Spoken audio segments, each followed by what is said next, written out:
पहला सदा में आप सबका स्वागत है। हमारे एक्सपर्ट्स का पूरा पैनल हमारे साथ है। एलपी सूर्य, अमरीश बालिका और चंदन तापड़िया। नजर डालिए एसएक्स निफ्टी पर 12 अंकों के नुकसान के साथ यहां पर कारोबार होता हुआ दिख रहा है। एशियाई बाजार आपके सामने, निक्केई के बाजार जरूर 100 अंक ऊपर, लेकिन बाकी बाजारों में काफी शांत कारोबार होता हुआ दिख रहा है। हांगकांग के बाजार लोअर लेवल से रिकवर करते हुए दिखाई। इनफैक्ट अब शंघाई के बाजार भी लाल से हरे निशान में आ चुके हैं और स्ट्रेट टाइम्स में 0.5% का नुकसान। ताइवान के बाजार भी थोड़े बहुत शांत कारोबार के मूड में इस वक्त नजर आएंगे, 1.4% नीचे। लेकिन भारतीय बाजारों के लिए और संकेत जो है वो हमारे अपने हैं और हमारे संकेत काफी खराब है, क्योंकि कल हमने 250 पॉइंट से ज्यादा की कमजोरी देखी। सेंसेक्स में निफ्टी 90 अंक लुढ़कता दिखा, मिड कैप शेयर में 2.25% और स्मॉल कैप इंडेक्स में 3.5% का जबरदस्त का तेज गिरावट आती हुई दिखी है। तो उससे सेंटिमेंट काफी हद तक खराब होता हुआ दिखा है। रुपए ने कल जरूर थोड़ी सी स्थिति संभालने की कोशिश की। 63.48 ₹63.48 में से ये था कल का क्लोजिंग लेवल। तो देखना होगा आज करेंसी बाजार की शुरुआत किस तरह से होती है और भारतीय बाजार किस तरह से शुरुआत करते हैं। प्री ओपनिंग सेशन की पहली टिक आपकी स्क्रीन पर इस वक्त 4 अंकों पर, सेंसेक्स पर 6 अंकों पर, निफ्टी पर शांत शुरुआत होने के संकेत पहली टिक पर आते हुए दिख रहे हैं। स्टॉक्स जहां एक्शन है, आईटीसी 4% ऊपर आपको नजर आएगा पहली टिक में।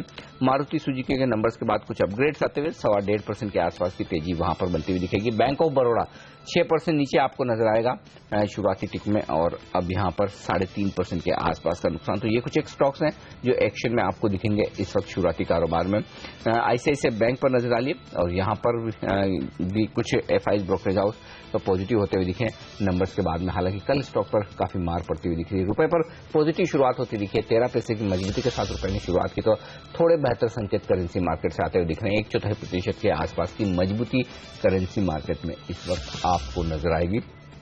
ये रुझान है इस वक्त का शुरुआती कारोबार का।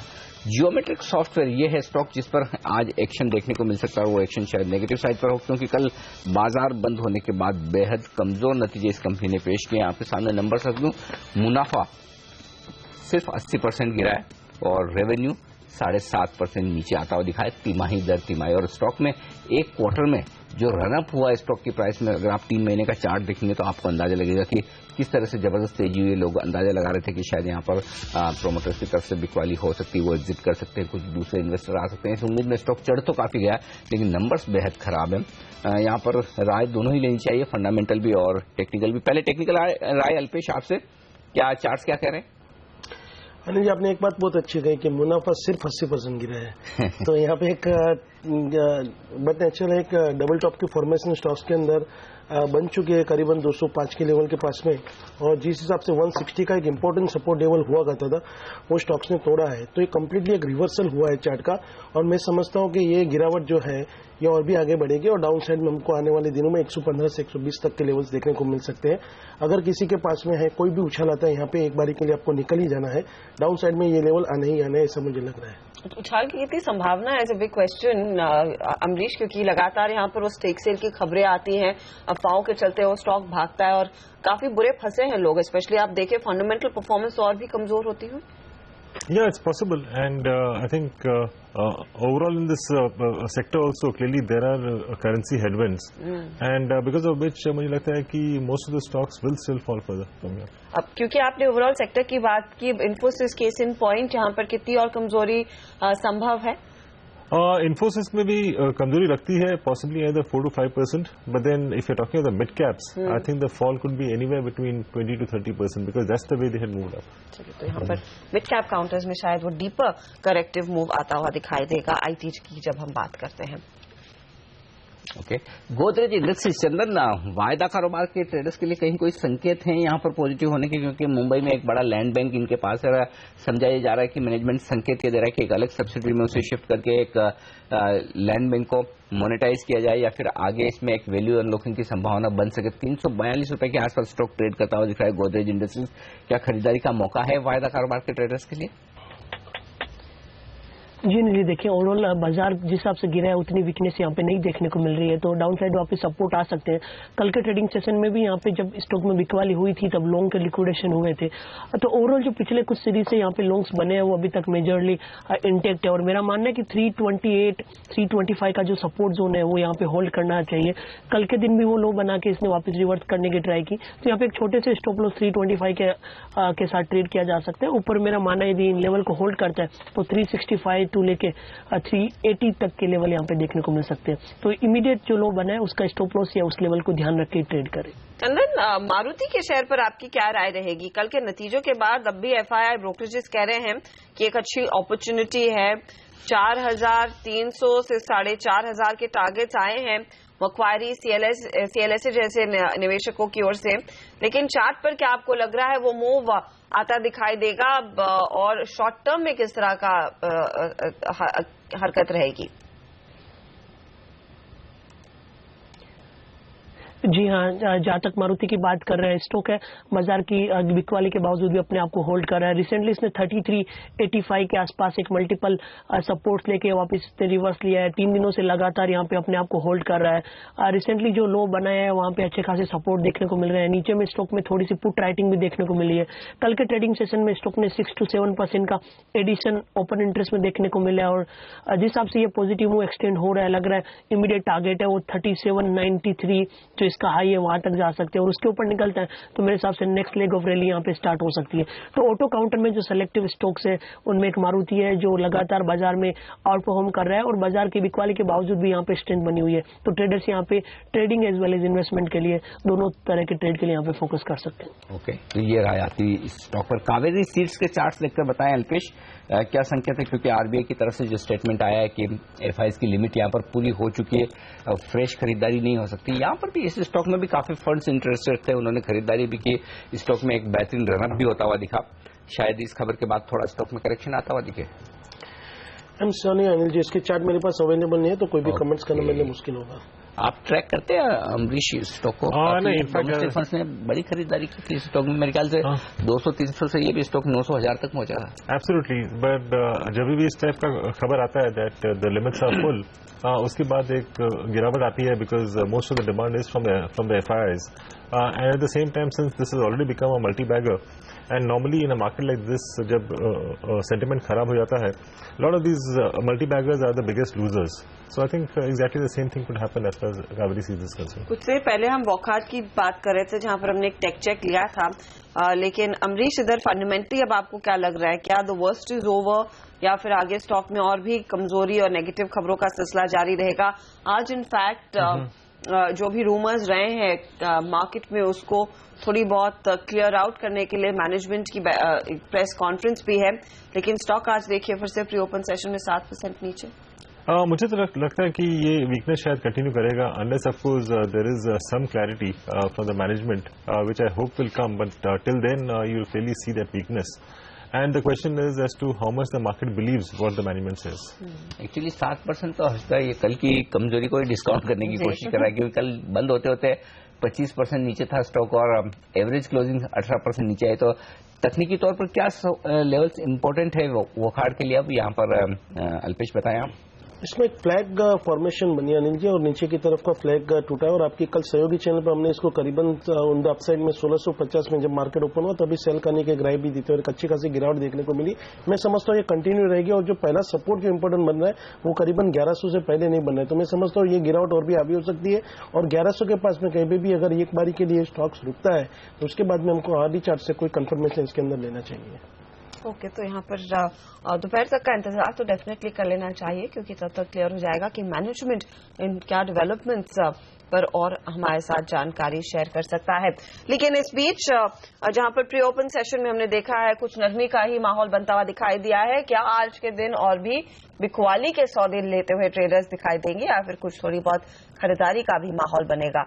पूजा हमारे साथ है ट्रेडिंग कॉल्स के साथ। पूजा बताइए क्या ट्रेंड दिख रहा है? जी, मिला जुला रुझान देखने को मिल रहा है और इस कमजोरी के माहौल में खरीदारी करने की भी राय निकल कर आ रही है। शुरुआत करते हैं पहले कॉल से। आशुतोष साना ने इंफोसिस में खरीदारी करने की राय दी है। इनका मानना है कि 1950 एक स्ट्रांग सपोर्ट एरिया है स्टॉक के लिए, ओवरसोल्ड एरिया में है और गिरावट में खरीदारी करने की राय दे रहे हैं। 2 से 3 दिन में 2060 तक के लेवल्स इस काउंटर में देखने को मिल सकते हैं। दूसरा कॉल है पुनीत केंद्रा का। इन्होंने मारुति में खरीदारी करने की राय दी है। अच्छे नतीजे यहाँ पर कल देखने को मिले थे और यहाँ पर इनका मानना है कि 3770 का लेवल्स तक इसमें के लेवल्स तक इसमें तेजी देखने को मिल सकती है, तो यहाँ पर खरीदारी करके चलने की राय।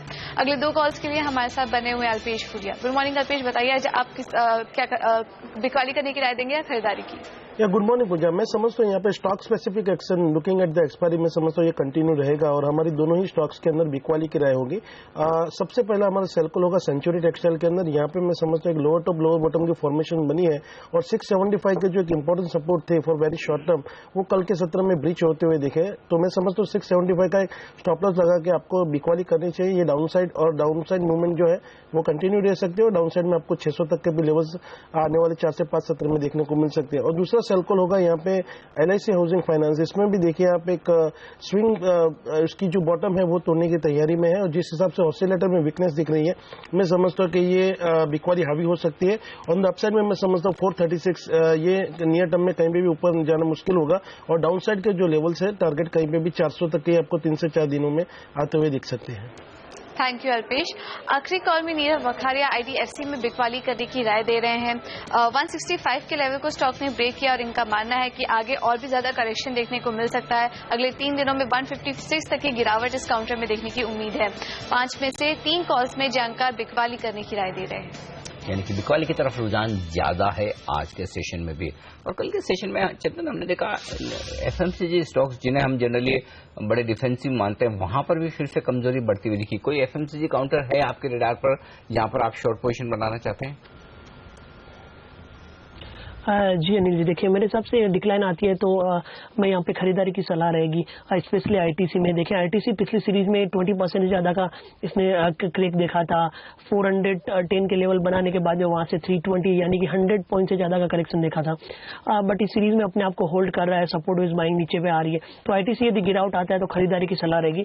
वहीं हिंदुस्तान यूनिलीवर है, जरूर यहाँ पे थोड़ी वीकनेस है बट स्टॉक का जो मल्टीपल सपोर्ट है वो 860 के आसपास है, क्योंकि 860 के लेवल का ब्रेकआउट देखे स्टॉक ने 980 तक के मूवमेंट देखे थे और उन्हीं लेवल के आसपास स्टॉक वापस आता है तब यहाँ पे हो सकता है सपोर्ट वाइज मांगे हो, बट 860 तोड़ते हैं तभी यहाँ पे बिकवाली की सलाह रहेगी। तो ITC में यहाँ पे पॉजिटिव व्यू है और हिंदुस्तान यूनिलीवर यदि 860 तोड़ते हैं तभी व्यू है यहाँ पे नेगेटिव साइड की तरफ चेंज होगा।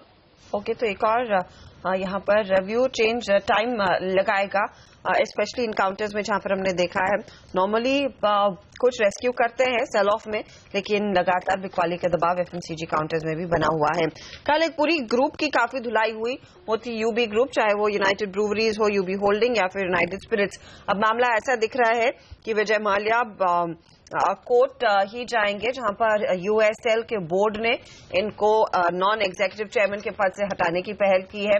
ऑफ कोर्स यहाँ पर एक पहले से कॉन्ट्रैक्ट है विजय माल्या और Diageo के बीच और संभावना है कि सेबी यहाँ पर दखल देता हुआ दिखाई देगा और कुछ अखबारों में ऐसी रिपोर्ट्स थी कि शायद सेबी USL को कहेगा आप एक EGM बुलाएं, और जिस तरह का PwC की रिपोर्ट में वो खबरें आई थी या फिर कुछ इन्फॉर्मेशन आई थी कि काफी ज्यादा इंट्रा कंपनी फंड डाइवर्ट हुए थे, उसकी भी तहकीकात होगी।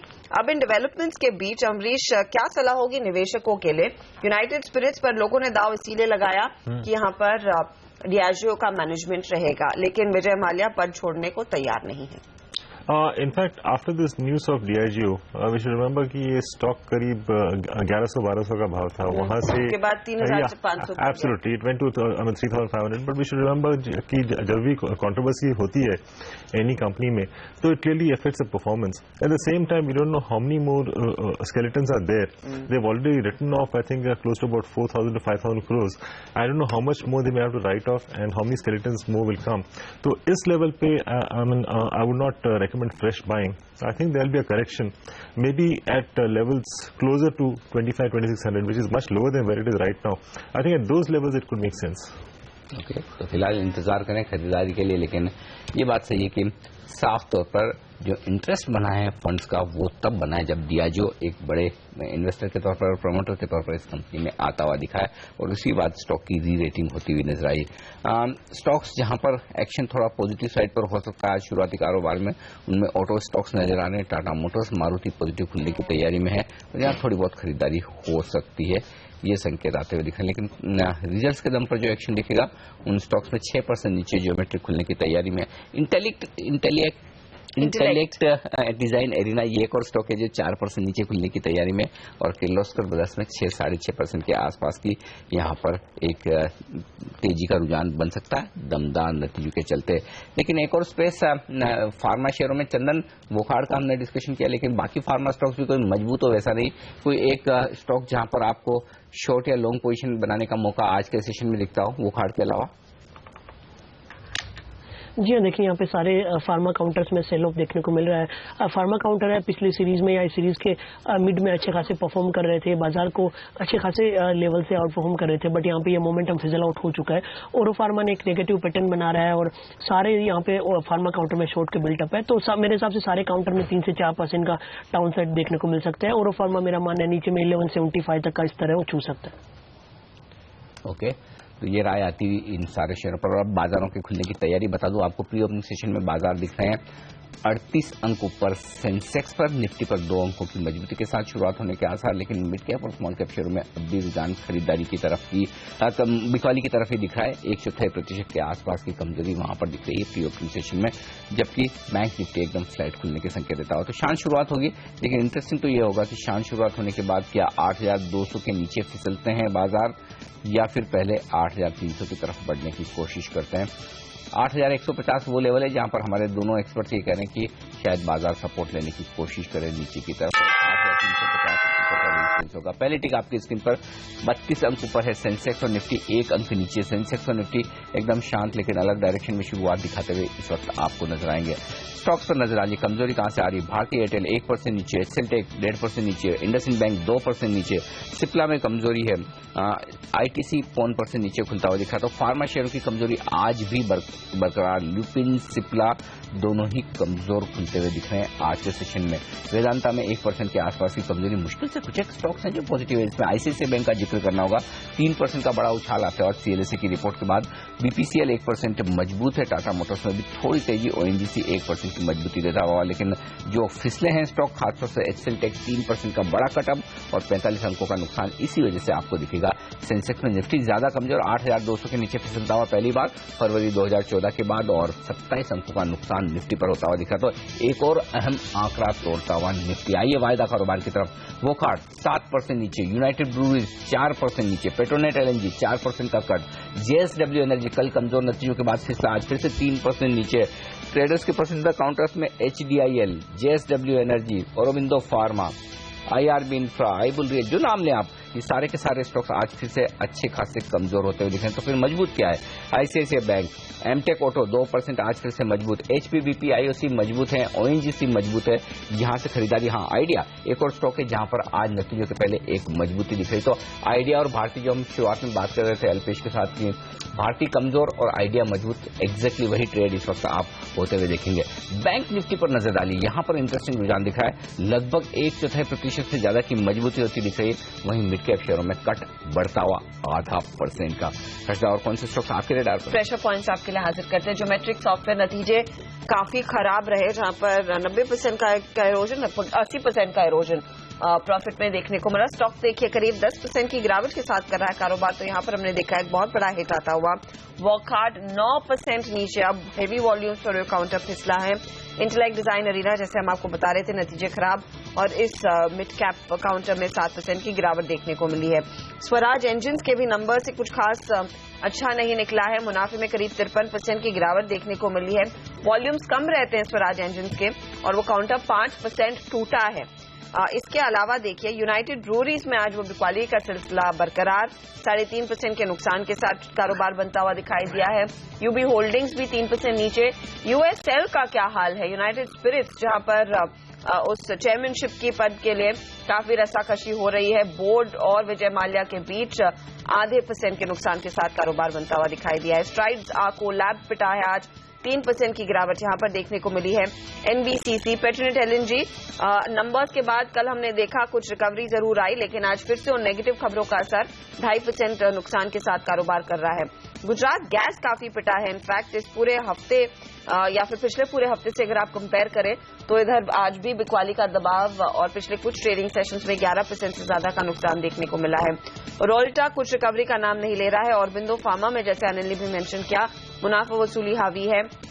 मैरिको काया ये एक परफॉर्मर रहा है और इस काउंटर में अब देखिए मुनाफा वसूली हावी होती हुई। इधर काफी पैसे बनाए हैं लोगों ने, 70 रुपए 80 रुपए की गिरावट देखने को मिल रही है। जेके टायर करीब 2% नीचे, Tata sponge, Patel engineering, JSW energy, ये तमाम वो लूजर्स हैं जो बाजार पर दबाव बनाए हुए हैं।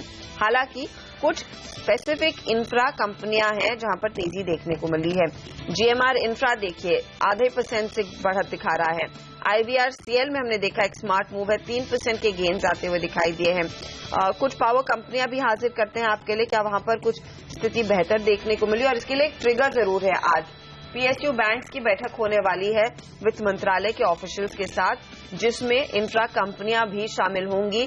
कुछ इंफ्रा कंपनियां, कुछ पावर कंपनियों के मैनेजमेंट वहां पर मौजूद होने वाले हैं और ओवरऑल इंफ्रास्ट्रक्चर में जो फंडिंग है उसको कैसे रफ्तार दी जाए, अटके प्रोजेक्ट्स को कैसे बढ़ाया जाए, उन तमाम मुद्दों पर बातचीत होने वाली है। तो यहाँ पर कुछ एक दो स्टॉक्स हैं जहां पर खरीदारी हो रही है, वरना अनिल आप कह सकते हैं मूड आज खराब है। भले ही निफ्टी 8200 पर वापस आया हो, लेकिन मिड कैप काउंटर्स में मेरे ख्याल में आगे और प्रेशर की तैयारी साफ दिख रही है।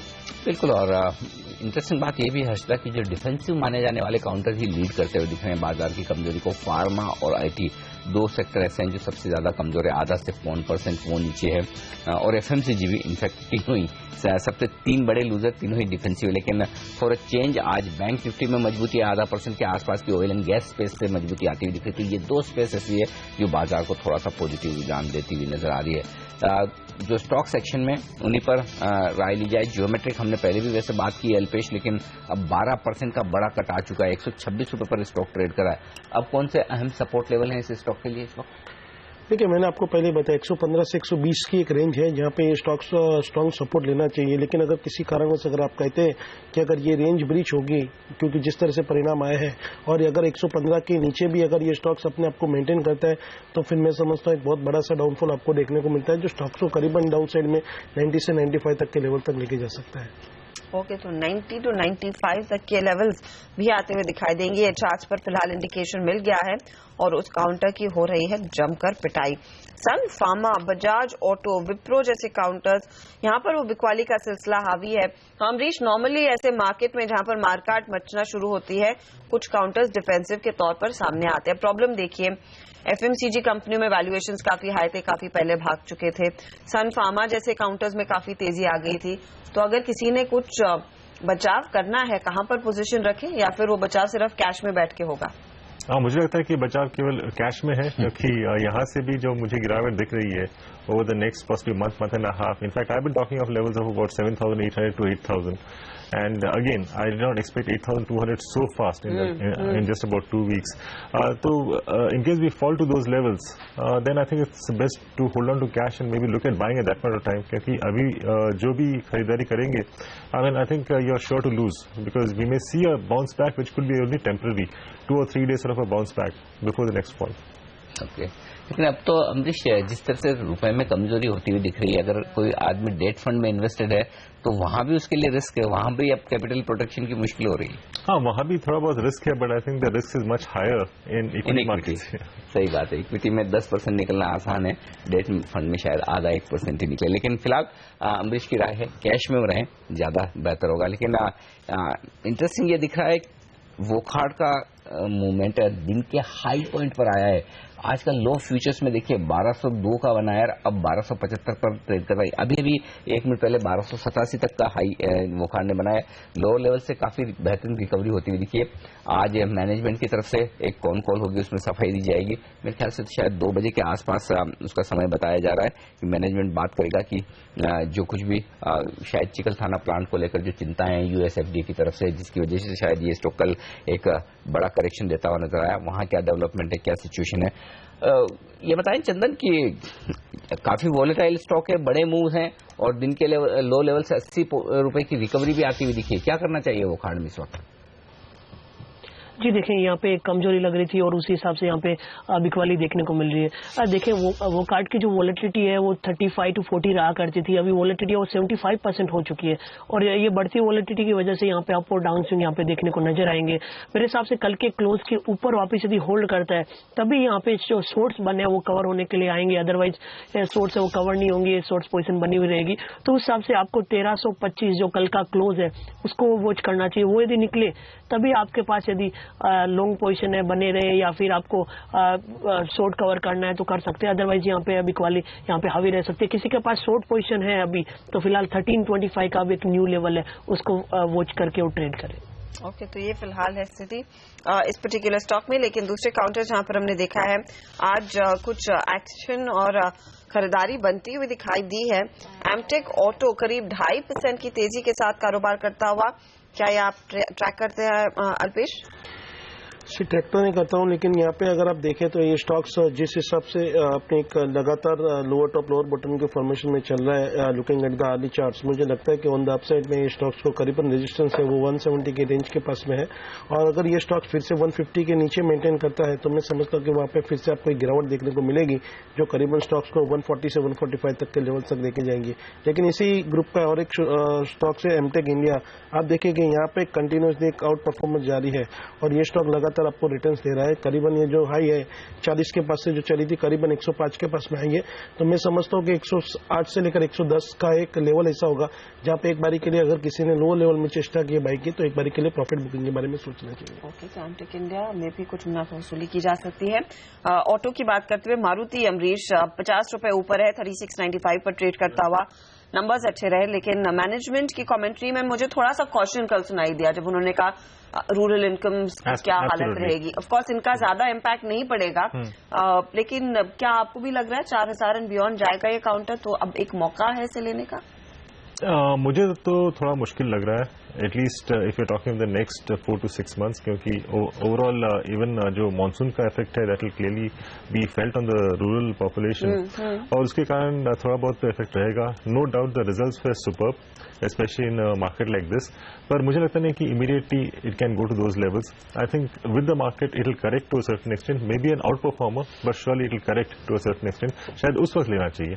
एक और आईपीओ जो आज से खुल रहा है यूएफओ मूवीज, आपने ट्रैक किया है? नहीं, मैंने तो ट्रैक नहीं किया, तो इस पे थोड़ा टिप्पणी देना मुश्किल है मेरे लिए। 615-625 रुपए का इसका प्राइस बैंड है और कुछ एंकर इन्वेस्टर्स को कल यहाँ पर अलॉटमेंट्स भी होते हुए दिखे। देखना होगा इस आईपीओ को किस तरह का रेस्पॉन्स मिलता है, क्योंकि मार्केट में समझाया जा रहा है कि 30 के प्राइस अर्निंग मल्टीपल पर जो ये स्टॉक दिया जा रहा है शायद थोड़ा सा महंगा है और लिस्टिंग पर बहुत ज्यादा पैसा बनने की गुंजाइश शायद ना बने, लेकिन देखना होगा किस तरह का रेस्पॉन्स था, क्योंकि एडलेफ्स इसी तरह के एंटरटेनमेंट, हालांकि कारोबार अलग है लेकिन आप कैटेगरी रख सकते हैं सेक्टर्स की, एंटरटेनमेंट का है जिसमें से एक और आईपीओ आता हुआ, वो भी महंगा था, अपना प्राइस भी उन्हें कम करना पड़ा। हालांकि यूएफओ उतना महंगा नहीं, लेकिन उसके बावजूद शायद लिस्टिंग पे गेंस न बनते हुए दिखे, ऐसा लोगों को थोड़ा डर लग रहा है, या फिर बने तो काफी कम होंगे और मार्केट सेंटीमेंट भी उस वक्त शायद बेहतर होना जरूरी है। चलिए, बाजार इस वक्त 8200 के ऊपर टिकने की कोशिश करता हुआ दिख रहा है, लेकिन बैंक निफ्टी 5% की बेहतरीन मजबूती हो चुकी है। बैंक निफ्टी के चार्ट अल्पेश किस लेवल के पार निकले तो आप कहेंगे कि हाँ बैंक निफ्टी का करेक्शन पूरा हो चुका है, अब यहां से एक एग्रेसिव शॉर्ट कवरिंग या फ्रेश खरीदारी आएगी और ऊपर के लेवल्स आप देखेंगे? नहीं, जो करेक्शन पूरा हो चुका है वो नहीं कह सकते, क्योंकि अभी कोई तो लेवल होगा क्योंकि अभी लगता है कि आने वाले दिनों में ये करेक्शन और ऊपर आएगा। लेकिन अगर आप ट्रेडिंग की बात करें तो ऑन द अपसाइड में समझता हूँ कि अगर आज के दिन में बैंक निफ्टी करीबन 17,900 से लेकर 18,000 के एक रेंज है जहां पे एक स्ट्रॉन्ग रेजिस्टेंस है, अगर ये उसके ऊपर निकल जाता है तो फिर आपको एक शॉर्ट कवरिंग देखने को मिल सकते हैं। इन दैट केस आपको 18,200 से 18,300 तक के लेवल देखने को मिल सकते हैं। लेकिन डाउन साइड में मैं यहाँ पे कहूंगा 17,700 से लेकर 17,500 की लेवल एक बहुत ही स्ट्रॉन्ग सपोर्ट है। अगर किसी कारणवश वीकली क्लोज इसके नीचे आता है तो फिर एक बड़ा मासिव फॉल आपको देखने को मिलता है जो करीबन बैंक निफ्टी को 16,400 के लेवल तक लेके जा सकता है। तो यहाँ पे बहुत ही कॉशंस आपको रखना होगा बैंकिंग स्टॉक में पर्टिकुलरली। चलिए, 17,500 के नीचे अगर जाता है तो और भी गिरावट आती हुई दिखाई दे सकती है। फिलहाल उन लेवल से काफी हम दूर है और होपफुली इन लेवल्स को हम ना देखें। बहुत बहुत धन्यवाद हमारे लिए समय निकालने के लिए अमरीश, अल्पेश और चंदन। वक्त हो रहा है इसी के साथ एक छोटे से ब्रेक का। ब्रेक में जाते जाते आपको बता दें 24 अंक ऊपर सेंसेक्स, निफ्टी कोशिश कर रहा है 8200 पर बने रहने की। लेकिन मिड कैप काउंटर्स में भी आप देखिए दबाव आया, अब सिर्फ 14 अंकों की ही बढ़त देखने को मिल रही है। हमारे साथ आगे होंगे मिरे एसेट के senior fund manager Sumit Agarwal, उनसे समझेंगे कि फंड मैनेजर्स इस समय क्या कर रहे हैं, क्या एक लॉन्ग टर्म के लिहाज से एक अच्छा मौका उनको मिल रहा है या फिर वो प्रेफर कर रहे हैं कैश पर बैठना और निचले लेवल्स का इंतजार है। ब्रेक के बाद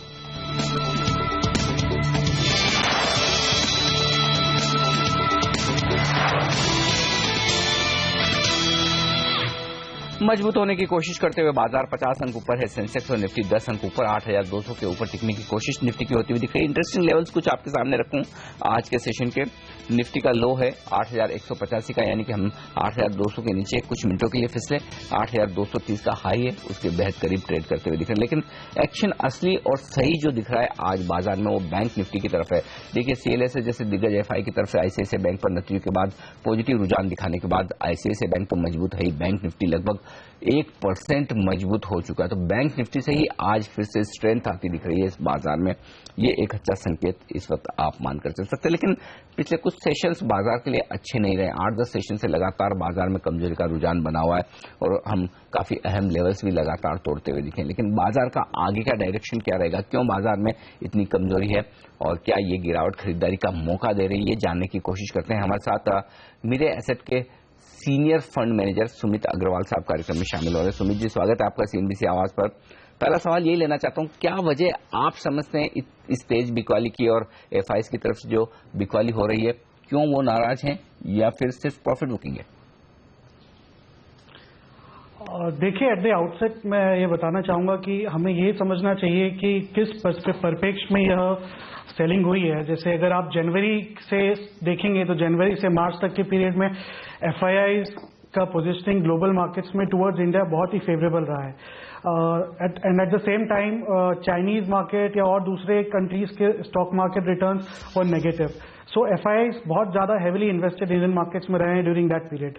सो स्वाभाविक सी बात है, अगर चाइना हांगकांग जैसे मार्केट्स में अगर ऑफ लेट इतना तेजी से रिटर्न आया है तो कुछ प्रॉफिट बुकिंग बनती है। बिकॉज आप ये भी देखेंगे कि बहुत सारे, अगर हम ईपीएफआर का ग्लोबल डेटा स्टडी करें तो काफी सारे फंड्स चाइना में मे बी अंडरवेट हैं, मोस्ट ऑफ देम इंडिया में ओवरवेट हैं। तो as a from a fund manager perspective ये पोजीशन काफी हर्ट करती है। तो इसलिए मुझे लगता है कि थोड़ा सा बिकवाली इस एंगल से भी है। और ऑब्वियसली 3-4 और रीजंस जो काफी प्रेस में आते हैं रिगार्डिंग मॉनसून या फिर मैट के टैक्सेस या दूसरी सब चीजें, इनके कारण भी थोड़ा सा इम्पैक्ट है। बट ओवरऑल मैं ये कहना चाहूंगा कि ये बहुत ही एक्सीलेंट अपॉर्चुनिटी है रिटेल इन्वेस्टर्स के लिए, because this kind of market fall एक बहुत ही टाइम बाद आया है। And after a long time मुझे ऐसा लग रहा है कि बहुत सारे लार्ज कैप सेक्टर्स में अर्निंग्स विजिबिलिटी बहुत ज्यादा है। मुझे काफी अच्छे वैल्यूएशंस लग रहे हैं। आई थिंक रिटेल इन्वेस्टर्स को घबराना नहीं चाहिए एंड इस टाइम काफी एग्रेसिव होकर बाइंग करना चाहिए। चलिए, यहाँ पर फॉल से घबराने की जरूरत नहीं। लेकिन क्या आपको लगता है कि वर्स्ट केस सिनेरियो में 4-5% और बाजार यहाँ से गिर जाए तो गिर जाए, उससे ज्यादा डाउन साइड रिस्क नहीं लगती? देखिए, मैं थ्योरेटिकली आपसे एक बात कहना चाहूंगा कि टिपिकली इन्वेस्टिंग बिहेवियर ये कहता है कि जनरली जब मंदी का टाइम आता है तो हम लोग मंदी की तरफ फोकस करने जाते हैं, ज्यादा नेगेटिव प्रेस पे जाने लग जाते हैं, सारे मार्केट एक्सपर्ट्स टुवर्ड्स डाउनसाइड की बातें करने लग जाते हैं। Similarly extreme reaction on the upside भी होता है।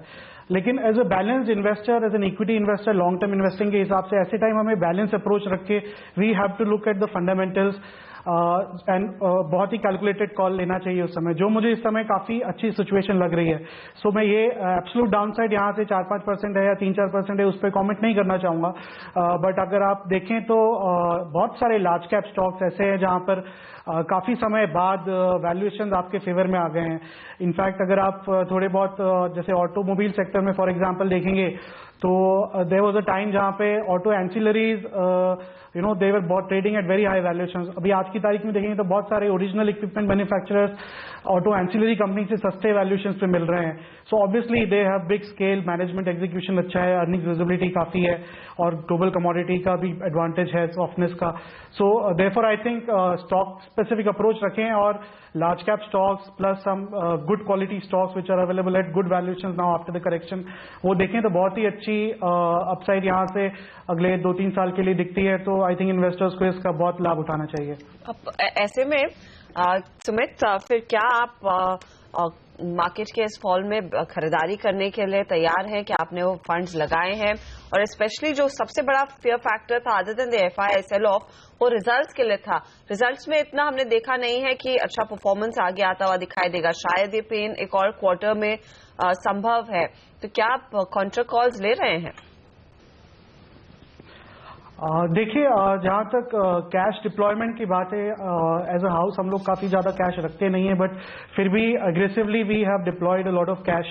और जहाँ तक क्वार्टरली नतीजों की बात है, तो there was already an expectation कि Q4 में नतीजे ठीक नहीं आने वाले हैं बिकॉज ऑफ वेरियस रीजन्स। तो आप देखेंगे कि ऑलमोस्ट अर्निंग्स ग्रोथ फ्लैट आएगी फॉर Q4। लेकिन अगर हम थोड़ा सा लॉन्गर टर्म नजरिए से 2 इयर्स आउट या करके देखें तो काफी सारी मैक्रो चीजें सुधर गई हैं। और अगर 12% का क्रेडिट ग्रोथ जो मार्च में रिकॉर्ड हुआ है, थोड़ा सा भी इससे ज्यादा अगर क्रेडिट ग्रोथ आता है, प्लस ऑब्वियसली ऑपरेटिंग लिवरेज रहेगा, demand revival and commodity softness will likely to continue, तो 15 से 18% की earnings growth is quite feasible subject to the demand revives जल्दी से। तो मेरे ख्याल से ये this is a good thing and we are deploying our cash. और इन्वेस्टर्स को भी इस समय शॉपिंग करना चाहिए, मेरे ख्याल से बहुत अच्छा समय है। राइट, लेकिन शॉपिंग कहाँ की जाए ये एक बड़ा सवाल है। कुछ सेक्टर्स पर आपसे राय लेना चाहता हूँ। सबसे पहले बैंक्स, जहां पर अच्छा करेक्शन होता हुआ दिखा है, क्या आपको इस करेक्शन के बाद बैंक्स के वैल्यूएशंस अच्छे नजर आते हैं? तो ऐसे में क्या प्राइवेट बैंक्स, पब्लिक बैंक्स खरीदेंगे या फिर प्राइवेट सेक्टर बैंक्स जहां पर नतीजे ज्यादा बेहतर दिख रहे हैं आईसीआईसीआई बैंक को छोड़कर? देखिए, जो पिछले करीब 2-3 साल से कंसेंसस स्टेट टाइप चल रहा है कि प्राइवेट सेक्टर बैंक्स अच्छा करेंगे, हम भी उसी खेमे में शामिल है और मुझे लगता है कि private sector banks will continue to do well. ICICI bank के भी नतीजे अगर आप देखें तो ऑब्वियसली उन्होंने ऑलरेडी Q3 में साउंड आउट कर दिया था कि because of the RBI new provisioning norms Q4 थोड़ा सा सॉफ्ट रह सकता है।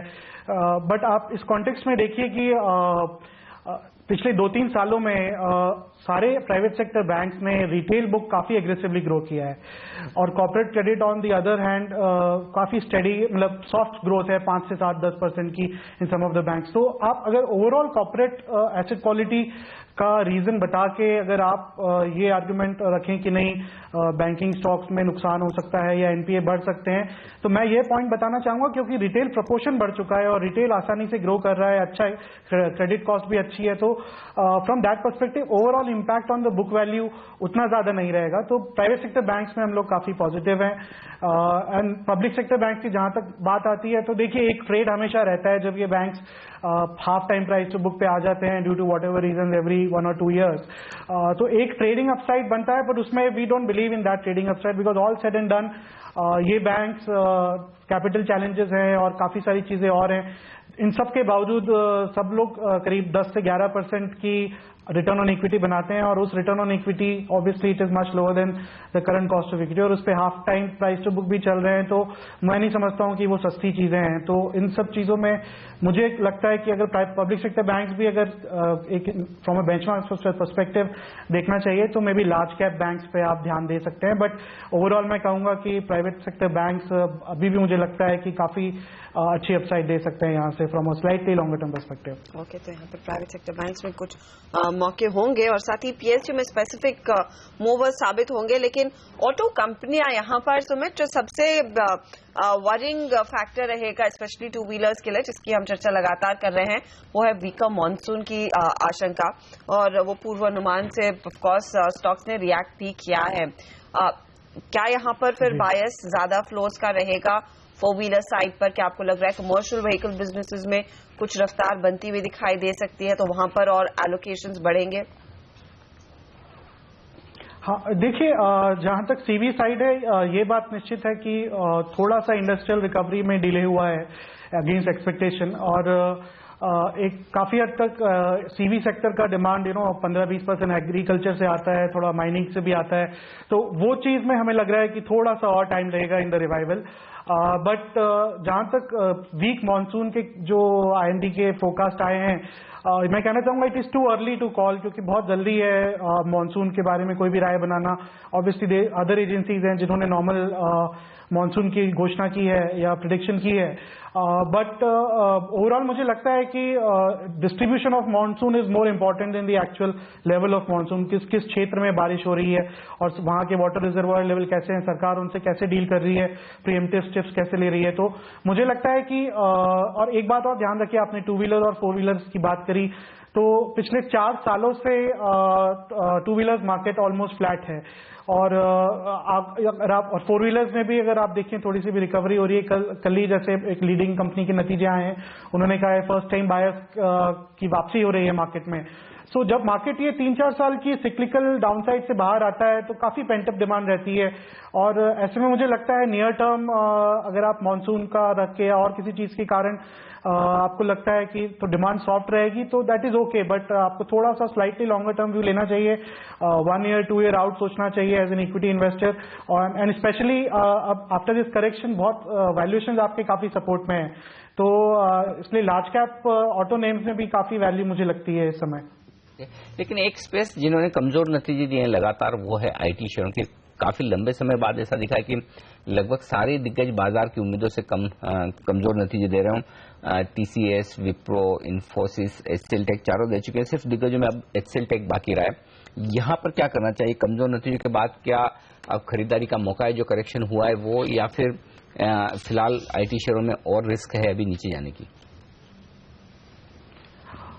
देखिए IT में अगर आप थोड़ा सा पीछे होकर देखना चाहेंगे तो already going into the quarter ये कंपनी ने because of the cross currency headwinds warnings sound out कर दी थी, एंड उसके बावजूद अगर आप देखेंगे तो करेक्शन काफी शार्प है। और अगर आप लॉन्ग टर्म वैल्यूएशन देखें तो आज की तारीख में सारे large cap IT long term valuation से नीचे चल रहे हैं।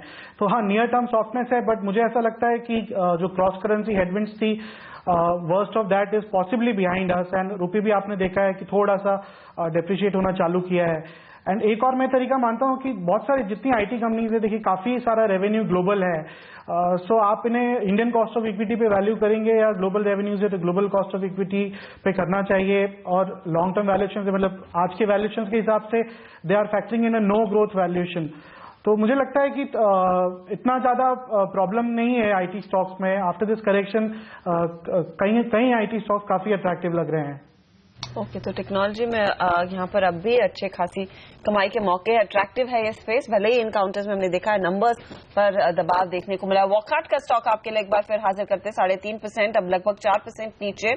इंपोर्ट अलर्ट से पहले चिकलथाना प्लांट से दवाओं के बैच रिकॉल करेंगे, ये फिलहाल अपडेट आता हुआ। इसीलिए कल भी हमने देखा था काफी ज्यादा गिरावट देखने को मिली थी।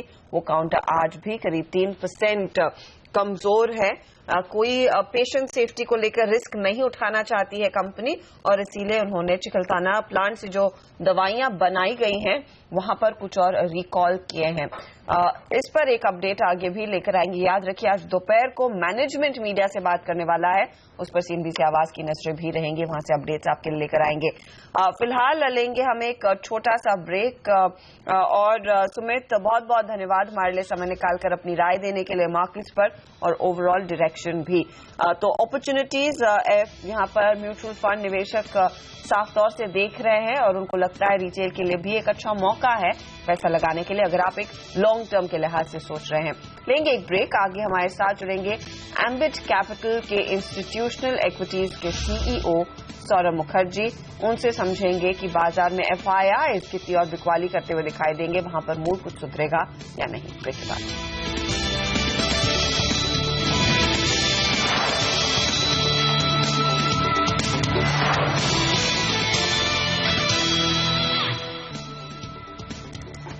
एमटेक ऑटो का शेयर आपके लिए हाजिर करते हैं। यहाँ पर हमने देखा आज कुछ मूड तेजी का बनता हुआ दिखाई दिया है।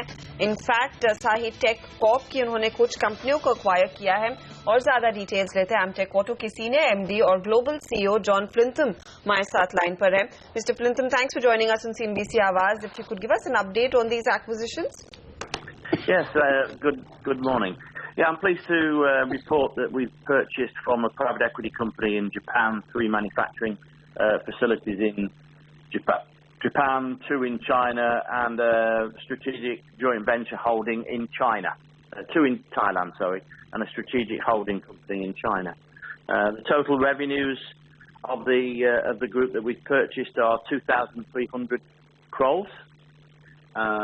And it's an extremely synergistic acquisition. It is in casting, forging and machining, which is obviously Amtec's core strength as well. Okay. Can you give us an idea that how much you are going to invest into these acquisitions and how you are going to fund it? Yeah, I can't give you the figures. Obviously, you realise that we're in the process of closing the deal. We will close this by the end of this month. At which time we will release the financials. But it's broadly in line with our normal financial guidelines. We will fund this on a mixture of local debt from Japan plus equity from the group, from cash reserves. Does this acquisition then give you exposure to newer markets, Mr. Flintham? Absolutely, and it's one of the key reasons for the acquisition. The 2 main things that Amtec get out of this, apart from the first one, is the global reach. Obviously, gets us access to Japan, which is the high technology manufacturing process technology area. It gets us access to low cost Thailand, and obviously gives us a low cost entry to China, which is the world's leading automotive market. Okay. Secondly, it gives us the backward integration of process technology that we can bring into our Indian forging and casting units. Okay. Thanks so much, Mr. Flintham, for your all these details. तो MTech auto यहाँ पर कुछ और acquisition Japan में करते हुए और उम्मीद की जाए कि बहुत सारे जो पहले एक्विजिशंस किए हैं उस तरह यहाँ पर भी एक इंटीग्रेशन देखने को मिले। लेकिन इस बीच बाजार 50 अंक ऊपर है, सेंसेक्स पर निफ्टी पर 12 अंकों की मजबूती, बैंक निफ्टी में अच्छी तेजी आज देखने को मिल रही है 1% की। अब हमारे साथ कार्यक्रम में शामिल हो रहे हैं एम्बिट कैपिटल के इंस्टीट्यूशनल इक्विटीज के CEO Saurabh Mukherjee. Good morning Saurabh, स्वागत है आपका सीएनबीसी आवाज पर। क्या रीजन आप समझते हैं एफआईज ने इतनी तेज सेलिंग की है? पिछले कुछ सेशंस में मूड उनका खराब हुआ है, reasons? I think there's a fundamental reason, and then there is a more artificial reason created by, I think, a policy. The fundamental reason is it's reasonably clear that in terms of demand, whether it's consumption demand or investment demand, there is no reason to believe FY16 will be significantly better than FY15. And hence, from an earnings upgrades perspective, there really is very little to believe that there is a big earnings upgrade story. And to the extent investors tend to focus on incremental upgrades, they are becoming much more circumspect vis-a-vis India. So that was a fundamental factor that was already there a month ago. I think what's clearly exacerbated the situation is the MAT situation. And the government has said in the press that if you come through a treaty country like Mauritius and Singapore, you're reasonably safe. But a large number of FIIs don't come through treaty countries. And for them, basically, legal risk has been created. And my reading is a lot of these FIIs are pulling money out. The FIIs in turn, have a fiduciary responsibility to their investors, pension funds, endowment funds, to look after their money. And once you create tax risk of this sort, it's not tenable for some of these FIIs to stay invested in India. So it's a combination of a difficult economic situation where growth was, improvements in growth were hard to come by.